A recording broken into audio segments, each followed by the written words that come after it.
et en même temps un signal politique. Et il faut se rappeler que donc l'échange des djihadistes contre les otages était une affaire qui a été pilotée par le Mali pour des raisons politiques internes, et il était donc nécessaire d'envoyer un signal fort vis-à-vis de tous nos partenaires de la région, c'est-à-dire nous continuons à traquer ensemble les djihadistes, et aussi pour obliger certains membres ou certains groupes opposés politiquement à se mettre autour de la table. Donc c'est quelque chose qui est important, c'est un signal très fort envoyé aujourd'hui à la communauté du Sahel, mais aussi à nos partenaires européens. En France, le risque terroriste reste très élevé, rappelle Gérald Darmanin sur France Info. Il affirme qu'une cinquantaine d'étrangers en situation irrégulière soupçonnés de radicalisation ont été expulsés depuis juillet. Une centaine d'autres le seront prochainement détenus en centre de rétention administrative ou assignés à résidence. Le ministre de l'Intérieur revient aussi sur le renforcement des contrôles pendant le confinement. Il y a eu d'après lui 12 000 verbalisations ces dernières 24 heures, 100 000 depuis le début du reconfinement. Un confinement inchangé au moins jusqu'au 1er décembre prochain. C'est ce qu'on retient des annonces du Premier ministre. Les règles restent les mêmes. Si l'épidémie continue d'évoluer dans le bon sens, Jean Castex envisage de rouvrir les commerces d'ici la fin de l'année.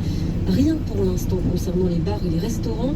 Des représentants du secteur vont s'entretenir cet après-midi avec la ministre du Travail Elisabeth Borne et Alain Griset, la ministre déléguée au PME. Il sera essentiellement question, Guillaume Gaven, des congés payés. C'est une véritable bombe à retardement, dit d'ailleurs le Groupement national des indépendants, l'une des deux organisations patronales du secteur des cafés, hôtels, restaurants. Il y en a pour 1 milliard d'euros selon lui. De quoi parle-t-on? Du personnel qui, en chômage partiel, a continué à bénéficier de ses congés payés. Si le chômage partiel a été remboursé par le gouvernement, ce n'est pas le cas des congés, explique le président du GNI, Didier Chelou. Nous demandons qui nous dit on vous rembourse le chômage partiel à 100%. Non, ce n'est pas vrai. Vous ne remboursez pas à 100% puisqu'il y a encore les congés payés. Ce que nous demandons au gouvernement, c'est la possibilité de mettre en congé payé pendant toute cette période de chômage partiel nos salariés. Nous, les entreprises, paierons les congés payés. Nous demandons à l'État, par contre, de nous indemniser au titre du chômage partiel. Selon le GNI, les hôtels sont aujourd'hui à 10-15% de leur chiffre d'affaires. Les restaurants s'en sortent un peu mieux, à 50% de leur chiffre habituel. Sans un coup de pouce du gouvernement, de nombreux établissements vont mettre la clé sous la porte, estime l'organisation. Concernant les élections régionales prévues en mars, Jean-Louis Debré conseille dans un rapport remis au chef du gouvernement de les reporter à fin juin 2021. Une option raisonnable, d'après le président du Conseil constitutionnel, pour limiter les risques de contamination et pour l'enjeu politique de la mobilisation. Il invite Jean Castex à rendre sa décision dans les plus brefs délais. Près d'une semaine après l'élection de Joe Biden aux États-Unis, Barack Obama s'apprête, lui, à publier ses mémoires. Elles serviront peut-être de mode d'emploi au futur président démocrate. A Promised Land, une terre promise, va paraître mardi prochain. L'ancien chef d'État y parle de ses années à la Maison-Blanche, d'une Amérique profondément divisée, et évoque aussi quelques dirigeants étrangers, dont un président français, Grégory Phillips. Dans ses premiers extraits, Barack Obama explique qu'il a voulu écrire ses mémoires pour raconter ce que c'est d'être le président des États-Unis. Il décrit par exemple les parties de cartes avec son équipe à bord de l'avion Air Force One. Il donne sa vision des dirigeants étrangers qu'il a croisés. Poutine lui rappelle ces politiciens un peu caïds qui contrôlaient les rues de Chicago. Sarkozy, audacieux et opportuniste, mais qui bombe le torse comme un petit con. Mais surtout, le 44e président des États-Unis s'inquiète de voir la démocratie américaine basculer dans la crise. Nos divisions sont profondes, nos défis impressionnants, écrit Obama, qui constate que ce sont bien deux visions de ce que doit être l'Amérique qui s'affrontent. Je sais bien qu'une seule élection ne suffira pas à régler le problème, écrit-il. The Promised Land, une terre promise, fait 768 pages, tiré aux États-Unis à 3 millions d'exemplaires. Washington, Grégory Phillips, France 1. C'est un symbole à Nice. Les centaines de chaises bleues, le groupe africain des Anglais, déboulonné en ce moment pour ne pas donner envie aux promeneurs de s'y retrouver, de s'y asseoir et d'y discuter pendant le confinement. Un pincement au cœur pour les Niçois, William Delesseux. La disqueuse est en action pour déceler les chaises. Un marteau et la rangée quitte le sol. En pleine balade, André découvre le spectacle où les Niçois assistent à la puissance des C'est ridicule. Moi, il y a tout l'assassin, c'est d'accord, il y a le risque, mais enfin, quand on fait le compte du nombre de chaises bleues, ça paraît quand même ridicule aussi. Les employés groupent les chaises avant de les charger dans un camion. Certains veulent s'y asseoir une dernière fois. Monique, elle, va devoir changer ses habitudes. Ça va pas servir à grand chose parce que les gens c'est au bord de la mer, c'est aéré, c'est pas dans un centre fermé. Donc les gens sont quand même raisonnables, ils se mettent pas l'un à côté de l'autre. Je pense que c'est pas nécessaire. Appelle Virginie. C'est le bleu de l'azur, c'est le fait de pouvoir s'asseoir et profiter au bord de la mer tranquillement. Donc elles vont revenir, elles sont beaucoup dans les habitats niçois, parce qu'on a tous des cartes postales. Alors on patientera. Les chaises, une fois entreposées, en profiteront pour se refaire une beauté. Les employés vont les repeindre et changer certains barreaux. Le reportage France Bleu Azur signé William Delesseux. Victoria Coussaille, vous restez assise sur les chaises du studio de France Info. On vous retrouve dans 2 minutes pour le fil info. Contre la Covid-19, mais aussi la grippe et les virus de l'hiver, il y a les gestes barrières. Lavons-nous les mains régulièrement. Toussons ou éternuons dans notre coude. Utilisons un mouchoir à usage unique. Respectons la distanciation physique. Portons un masque dès que c'est recommandé. Aérons les pièces plusieurs fois par jour. Ensemble, continuons d'appliquer les gestes barrières. Plus d'informations sur gouvernement.fr. Ceci était un message du ministère chargé de la Santé, de l'Assurance Maladie et de Santé Publique France. Institut Curie. Être le premier centre de recherche et de soins en cancérologie, c'est être à la pointe de la lutte contre le cancer. Être le premier centre de recherche et de soins en cancérologie, c'est proposer aux patients les traitements les plus performants et les mieux adaptés. Être le premier centre de recherche et de soins en cancérologie, c'est trouver une réponse et pousser toujours plus loin le progrès scientifique. Institut Curie. Une seule, contre le cancer de vitesse. Bon, et toi, ça va, Paulo? Pas trop, j'aimerais bien changer de ce moment. Attends, pour s'arrêter, il y a des opportunités, des boîtes qu'on bouge pour s'adapter au contexte. Carrément. Eh oui, c'est le moment de parler avec un consultant APEC. Ils accompagnent les recruteurs, les cadres et les jeunes diplômés. Oui, tu peux voir un consultant à distance ou même dans un centre APEC, ils sont ouverts. Ah, bah ça m'ouvre de nouvelles perspectives.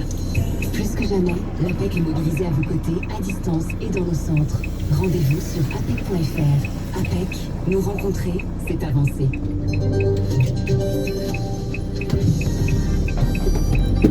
France Info, midi 14h, Édouard Barbier. Attendre jusqu'au 1er décembre pour les commerçants. Auront-ils la patience? C'est notre dossier. Dans 1 minute 30, le temps de dérouler votre fil info, Victoria Coussa.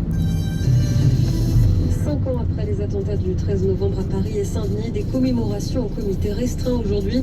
Quelques officiels seulement pour rendre hommage aux 130 victimes du Stade de France, des terrasses et du Bataclan. Une dérogation a été envoyée aux proches et aux rescapés pour leur permettre de se recueillir malgré le confinement. Reporter les élections régionales prévues en mars au mois de juin, le Conseil de juin dans un rapport au gouvernement. Une option raisonnable face aux risques sanitaires d'après le président du Conseil constitutionnel. En attendant, la France reste confinée au moins jusqu'au 1er décembre. Il n'y aura pas d'assouplissement des règles, insiste Jean Castex, même si l'épidémie ralentit. Le Premier ministre espère pouvoir alléger les restrictions à Noël. Néanmoins, il n'est pas raisonnable, d'après lui, d'organiser de grandes fêtes lors du Nouvel An. En cuisine, le cauchemar continue. Bars et restaurants resteront fermés début décembre. On ne sait plus quoi faire, on est vraiment perdu, dénonce sur France Info le chef Philippe Etchebest. Il prévoit des faillites et des licenciements en masse. Pour faire respecter le confinement, le ministre de l'Intérieur serre la vis et renforce les contrôles. La police lui fait de mauvaises grâces, affirme sur France Info Gérald Darmanin. Il est ouvert l'organisation du confinement. Le chef d'Al-Qaïda au Mali tué par l'armée française, résultat d'une opération menée mardi dans le nord-est du pays. Le ministère de l'annonce aujourd'hui. Le coup sérieux porté au terrorisme islamiste. Salut sur France Inter, François Hollande, ancien président. France Info. Une fois encore, les commerçants ont la tête des mauvais jours. Ils craignent de ne pas pouvoir tenir, comme nous demande le Premier ministre Jean Castex, qui a prolongé pour 15 jours supplémentaires le confinement et donc la fermeture des commerces non essentiels. Pour parler du commerce, justement, en temps de Covid, on a 2 invités. Bonjour Nathalie Daméry. Bonjour. Vous êtes présidente de l'Observatoire de la Société de Consommation. Et bonjour Vincent. Vous êtes le vice-président du Conseil national des centres commerciaux. Cette annonce n'est pas une surprise. Et vous avez parlé d'une période dans lesquelles il marche justement pas trop dur de mettre en place ces restrictions avec d'un côté la pharmacie qui a le droit d'ouvrir et de l'autre le vendeur de chaussures par exemple qui doit fermer. Écoutez, malheureusement nous y sommes désormais habitués. C'est des qui sont rompus à l'exercice. effectivement avec des mesures de restriction sur les commerçants essentiels qui étaient équivalentes aux restrictions actuelles et tout s'est passé dans les meilleures conditions possibles. Je dois saluer d'ailleurs le travail de l'ensemble de nos équipes, de nos commerçants, sans problème d'ailleurs sanitaire ni cluster avéré au sein des centres commerciaux et des commerces. Bon, en tout cas, maintenant, vous avez la tête au 1er décembre. Isabelle Raymond est avec nous. Bonjour Isabelle. Bonjour. Du service Éco France Info, vous êtes avec nous pour y voir plus clair, car les commerces doivent attendre donc 2 semaines supplémentaires, car aux conditions, ils pourront donc ouvrir le 1er décembre. Ouais, le mardi 1er décembre, tous les commerces aujourd'hui fermés administrativement vont pouvoir rouvrir si les conditions évidemment sanitaires le permettent. Ça veut dire par exemple les salons de coiffure, les magasins de vêtements, les fleuristes aussi, tous les commerces non essentiels, sauf les hôtels, cafés et restaurants et les salles de sport. À noter qu'hier soir, Jean Castex n'a pas mentionné les salles de spectacle, le théâtre, les cinémas, sans doute indécent, car il y a énormément de paramètres à prendre en compte avant d'envisager une réouverture. Cette réouverture des commerces non essentiels, elle se fera sous condition, moyennant un dispositif sanitaire qui sera encore renforcé. Des pistes sont déjà sur la table, une jauge plus importante pour que les clients soient encore plus éloignés les uns des autres, une dizaine de mètres carrés contre 4 aujourd'hui. La prise de rendez-vous est aussi sérieusement envisagée, mais il faudra attendre encore un peu avant de connaître les détails de ce nouveau protocole renforcé qui d'abord est à Bercy avec les fédérations de commerçants et qui doit également être validé par les autorités sanitaires. Conditions de réouverture donc possibles, et éventuellement, en tout cas si la crise se calme un peu, au 1er décembre, c'est à nouveau casté pour vous. Alors écoutez, nous, ce que nous demandons, c'est pas une réouverture au 1er décembre, mais comme l'a précisé le Premier ministre hier, dans une quinzaine de jours à partir du 12 novembre, enfin du 27 novembre, c'est effectivement que cette réouverture se fasse plutôt le 27 novembre. Donc, le Premier ministre a été clair, il a bien parlé du 1er décembre. Effectivement, nous demandons c'est-à-dire juste avant le week-end, nous considérons que cette date du 27 novembre, c'est une mesure barrière. Pourquoi? Parce qu'elle permettra d'abord aux commerçants de travailler un week-end de plus, et on sait l'importance des week-ends sur cette période de Noël. C'est aussi dans le cadre de commenter de choses qui pourraient être plus restrictives, une garantie d'une plus facile régulation des flux et d'un respect des gestes barrières pour éviter les cohues sur une période trop ramassée. Mais avec ces nouvelles conditions, la jauge, vous l'avez dit, la prise de rendez-vous, ça va être une galère à mettre en place. Écoutez, nous, on est prêts, on l'a dit au gouvernement et on est prêt à réouvrir parce qu'on a des commerces et un fonctionnement qui est très organisé, y compris dans des mesures plus restrictives. Le plus important, effectivement, c'est que l'ensemble des commerçants puissent reprendre leur activité le plus rapidement possible dans les mesures sanitaires à définir. Nathalie Daméry, ces nouvelles conditions, ces nouvelles restrictions, est-ce que selon vous, ça peut faire fuir les clients? Non, au contraire. Je dirais que les clients, les consommateurs sont prêts à se plier à ces nouvelles mesures. Ils ont très envie de retrouver leur commerce physique, leur commerce de centre-ville et très envie de préparer Noël avec toute la période de joie. Il faut vraiment imaginer que aller dans les magasins, Noël pas, mais aller dans les magasins, c'est vraiment des moments où on peut souffler, où on peut être heureux, où on peut prendre des idées. J'ai entendu l'expression zone libre. Aujourd'hui, le magasin est devenu la seule zone libre que l'on est. Et donc, il faut entendre cette envie que les consommateurs ont, tout en se pliant aux mesures sanitaires, ont envie et vont faire des efforts pour retrouver leur magasin. En tout cas, donc cette réouverture, on l'imagine donc pour le 1er décembre, si et seulement si, il faut le répéter, la crise sanitaire se calme un peu. Isabelle Raymond, les commerçants, et Vincent Rava a commencé à nous le dire, les commerçants espéraient rouvrir un peu plus tôt, en tout cas avant le fameux Black Friday. Oui, le Black Friday, vous le savez, il se déroule chaque année le dernier vendredi du mois de novembre, mais il se limite de moins en moins, c'est vrai, à une seule journée, avec désormais une semaine entière de réduction sur Internet, la dernière semaine de novembre. Cette année, les Français sont ont, voire plus tenté que d'habitude, d'effectuer leurs achats de Noël en ligne, même si évidemment l'objectif premier du gouvernement c'est de sauver un tant soit peu les fêtes de Noël pour les commerçants. Cette période représente une grosse partie du chiffre d'affaires de l'année pour les bijoutiers, les libraires, jusqu'à 50% du chiffre annuel des magasins. C'est considérable. Ce Black Friday est donc prévu le 27 novembre, prévu dans 2 semaines. C'est pour ça, Vincent Dorval, qui représentait les centres commerciaux, que vous demandez très clairement au gouvernement de pouvoir ouvrir dès ce week-end-là. Effectivement, notre demande de réouverture le 27 novembre, c'est aussi pour ne pas réserver le Black Friday au bénéfice unique des géants du e-commerce. Et en cas d'impossibilité de rouvrir le 27, nous demandons par équité une interdiction du Black Friday et un appel à la Fédération de consommation des Français sur les activités non essentielles jusqu'à réouverture des commerces. C'est une question de survie pour les commerçants de France. Bien entendu, personne et nous-mêmes ne sommes pas pour des interdictions supplémentaires, on ne peut pas niveler par le bas.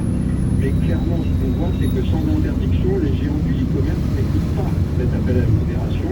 Il y a une demande parce que Amazon France a pris la parole ce matin, il dit ne pas avoir encore décidé s'il allait ou non repousser la date de ce Black Friday.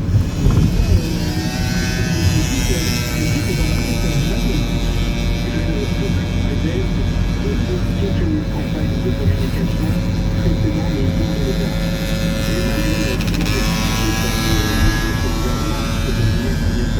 On pense que ces campagnes tapageuses pour prendre des parts de marché aux commerçants physiques fermés n'ont pas cessé et elles continuent de manière extrêmement importante dans une dynamique d'absolue inéquité.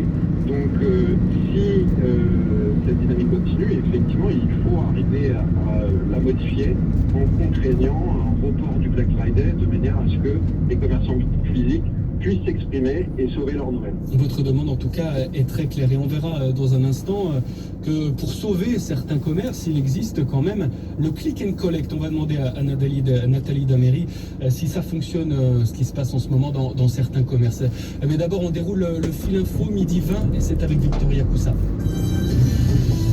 Paris se recueille 5 ans après les attentats du 13 novembre. Un comité restreint rend hommage aux 130 victimes des terrasses du Bataclan et du Stade de France. Des commémorations sans les familles et les rescapés à cause du confinement. Ils ont néanmoins reçu une attestation pour pouvoir se rendre sur les lieux des attaques. Concernant le procès des attentats de janvier 2015, il reprendra lundi, 2 semaines après sa suspension à cause des tests positifs au Covid-19 de 3 accusés. La force Barkhane tue le chef d'Al-Qaïda au Mali. Une opération menée dans le nord-est du pays mardi, plusieurs semaines après la libération de l'otage française Sophie Pétronin. Des centaines de prisonniers djihadistes avaient été libérés en échange. Un rapport recommande de reporter les élections régionales prévues en mars au mois de juin. Le président du Conseil constitutionnel l'a remis au chef du gouvernement. Une option raisonnable d'après Jean-Louis Debré face aux risques sanitaires et aux risques d'abstention. Le confinement lui est maintenu au moins jusqu'au 1er décembre. Une possible réouverture des commerces à cette date, contrairement aux bars et aux restaurants, ainsi que les salles de sport qui resteront fermées. Les annonces à retenir du Premier ministre. Jean Castex espère pouvoir alléger les mesures d'ici les fêtes de Noël. En plein confinement, une fête fait polémique. Une vingtaine d'internes en médecine de l'hôpital de Tarbes dans les Hautes-Pyrénées qui trinquent sans masque dans un bâtiment de l'établissement de santé. Christophe Bourria, le directeur du centre hospitalier, se dit très en colère et dénonce l'irresponsabilité des jeunes. On poursuit notre dossier sur le commerce en temps de Covid. On a entendu le représentant des centres commerciaux il y a un instant qui demande très clairement le report du Black Friday, ou en tout cas l'ouverture au 27 novembre pour les commerces. La concurrence déloyale d'Internet pour les petits commerces inquiète beaucoup. Mais en ce moment, il existe quand même le click and collect, à savoir acheter sur Internet et aller récupérer en magasin. Nathalie Daméry, vous êtes présidente de l'Obsoco, je le rappelle, l'Observatoire Société et Consommation. Est-ce que ça fonctionne, ce click and collect ? Alors oui, ça fonctionne très bien par le drive, par exemple. On a vu l'explosion des courses alimentaires faites par ce biais. En revanche, pour les autres commerçants, je pense notamment aux commerçants indépendants ou aux petits commerçants, aux franchisés, c'est quand même très compliqué cette affaire-là parce que même s'il y a beaucoup d'efforts, même s'il y a beaucoup de bonne volonté, ces ensembles ces combinaisons de solutions, si vous voulez, elles ne sont pas à la portée de tout le monde. On ne s'improvise pas au webmaster, il y a une montée en compétences qui doit être là, mais c'est quand même, pour le moment, on présente ça comme une panacée, c'est quand même un pansement sur une jambe de bois. Le premier métier des commerçants, en tout cas pour les magasins physiques, c'est l'accueil, c'est là où ils sont dans l'excellence. Donc la question c'est, on ne peut pas remplacer quelque chose de très humain par une solution technique. C'est bien, c'est ce qu'on appelle l'omnicanalité. Il faut le faire, de toute façon il faut le faire, et il faudra le faire. On ne peut pas présenter ça comme une façon de régler la crise actuelle, qui est extrêmement grave. Et Vincent Rava, vous confirmez, c'est difficile de s'organiser en très peu de temps et d'ouvrir un site marchand. Oui, tout à fait. Il y a cette difficulté-là, mais au-delà de cette difficulté-là, c'est le clic and collect. C'est la nécessité pour arriver à faire beaucoup de ventes, et aujourd'hui ça représente un montant marginal des ventes des commerçants. Pour arriver à faire beaucoup de ventes, il faut avoir de la visibilité en ligne. Pour avoir la visibilité sur le net, il faut malheureusement pas rester par les fonctions codines des GAFA, ces géants du net qui font Google, Facebook ou Amazon, qui prélèvent des commissions systématiques sur le net et qui crée une sorte de barrière de péage pour les commerçants. Cette barrière de péage demande le paiement de commission, donc c'est devenu quasiment un passage obligé sur lequel on n'a pas de visibilité en ligne. Et c'est la seule barrière de péage qui n'atterrit d'ailleurs pas dans les caisses de l'État, et c'est ce que nous dénonçons depuis plusieurs années. Nous pensons que nous n'en serions pas là dans cette dynamique d'inéquité de traitement, en particulier sur la visibilité et la capacité de se développer en ligne dans le contexte, si l'État avait écouté les propositions qu'on lui fait depuis plusieurs années. L'État, en tout cas, propose des aides pour développer ce numérique et pour permettre à ces commerces de tenir. Isabelle Raymond, il y a également une autre aide prévue par l'État en ce temps de confinement. Ça concerne les loyers. Oui, en plus du dispositif actuel, on le rappelle, il y a le fonds de solidarité, il y a les prêts garantis par l'État, il y a l'activité partielle également. Et donc, un nouveau dispositif qui concerne les loyers, qui a été détaillé hier par Jean Castex. Le gouvernement veut inciter fiscalement les bailleurs privés à faire un geste envers leurs locataires, car beaucoup de commerçants accusent déjà des retards de loyer, parfois de plusieurs mois. Alors concrètement, cette incitation fiscale, elle sera plus importante pour les PME et pour les secteurs qui sont le plus impactés par le confinement, comme les cafés, les restaurants, les entreprises du tourisme et de l'événementiel, avec un crédit d'impôt qui sera équivalent à la moitié de la baisse de loyer concédée. Ce sera un tiers pour les autres. Cela représente tout de même un budget supplémentaire d'1 milliard d'euros selon Bercy. Vincent Rava, vous qui représentez les centres commerciaux, donc à la fois des commerçants, mais aussi sans doute des bailleurs, que dire de cette nouvelle aide, en tout cas de cette aide prévue par l'État? Écoutez, nous la saluons.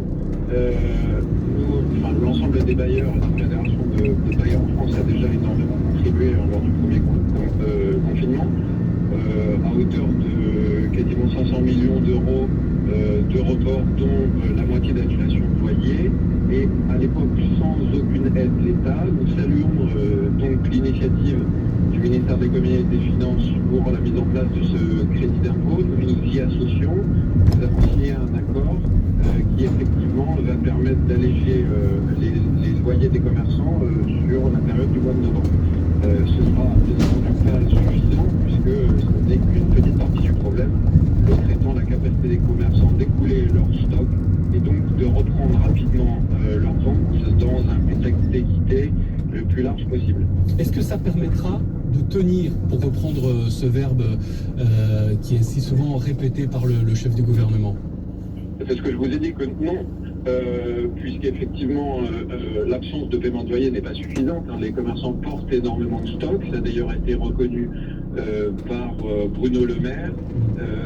Ces stocks doivent être vendus, ça pèse énormément sur les trésoreries. Noël représente une grande partie du chiffre d'affaires des commerçants, environ 30% pour la majorité d'entre eux. Ils ont besoin de vendre. Le sujet des façon, c'est la disparition de leur commerce. Nathalie Daméry, vous qui présidez l'Observatoire Société et Consommation, que se passerait-il si un jour de nombreux commerces disparaissaient? On le voit déjà, vous voyez la vacance des centres-villes, des commerces qui n'existent plus ou qui sont remplacés par des activités de services de type banque et autres boîtes d'intérim. C'est catastrophique, un paysage commercial qui se délite parce que c'est le lien qui se délite et on sait que le commerce, dans ses multiples fonctions qui vont de la sélection de produits à proposer aux consommateurs à la fonction d'accueil est absolument essentielle. Il faut savoir dans quelle société on veut vivre. Si on veut vivre dans des avenues sans point de rencontre, on peut, mais c'est plus une vie. En tout cas, c'est pas une vie sociale. Et quand je dis commerce, je mets bien évidemment aussi, c'est à la fois les librairies, c'est les cafés, les restaurants, les magasins de vêtements. C'est tout ça qui fait une ville et une âme à une ville. C'est toute la question de société soulevée par ce qu'on vit en ce moment. Merci beaucoup Nathalie Daméry. Je rappelle que vous êtes présidente de l'Observatoire Société et Consommation. Merci également à Vincent Rava, vice-président du Conseil national des centres commerciaux. Et merci aussi à Isabelle Raymond du service Éco de France Info. Alors, messieurs les cambrioleurs, les vélos des enfants sont dans le garage. Servez-vous, ils sont tout neufs. Non, j'inverse. Hop, ils sont tout neufs, servez-vous. Allez, sous, imprimez. Voilà ce que vous faites en ne protégeant pas votre domicile. Avec Oméris, alarme et télésurveillance, vous êtes entre les meilleures mains. Un service opéré par EPS agréé CNAPS. France Info Météo, avec Stark Innovation CIC, un réseau de chargés d'affaires dédié aux startups et entreprises innovantes partout en France. Avec Météo France et Elodie Calac. Elodie, c'est un peu de plus au nord. Oui, de la Bretagne vers la région parisienne, le nord de la Seine, le Luxembourg, on a un ciel gris, parfois pluvieux. Entre la Vendée, le centre, le nord-est, là la grisaille a du mal à se morceler, sauf en Alsace où on attend de belles éclaircies. Sur le sud-ouest, le soleil s'impose, du massif central jusqu'aux Alpes, là ce sera voilé cet après-midi. Et puis près de la Méditerranée, pas mal de nuages et même quelques gouttes vers le Languedoc cet après-midi. Et les températures, elles sont douces ? Oui, 14 degrés à Cambrai, à Grenoble, 15 à Paris, 17 à Rennes, à Clermont-Ferrand, 19 degrés à Marseille et 20 degrés à Bayonne. Merci Elodie Calac depuis Météo France. Vous écoutez France Info, vous avez bien raison, il est 12h30.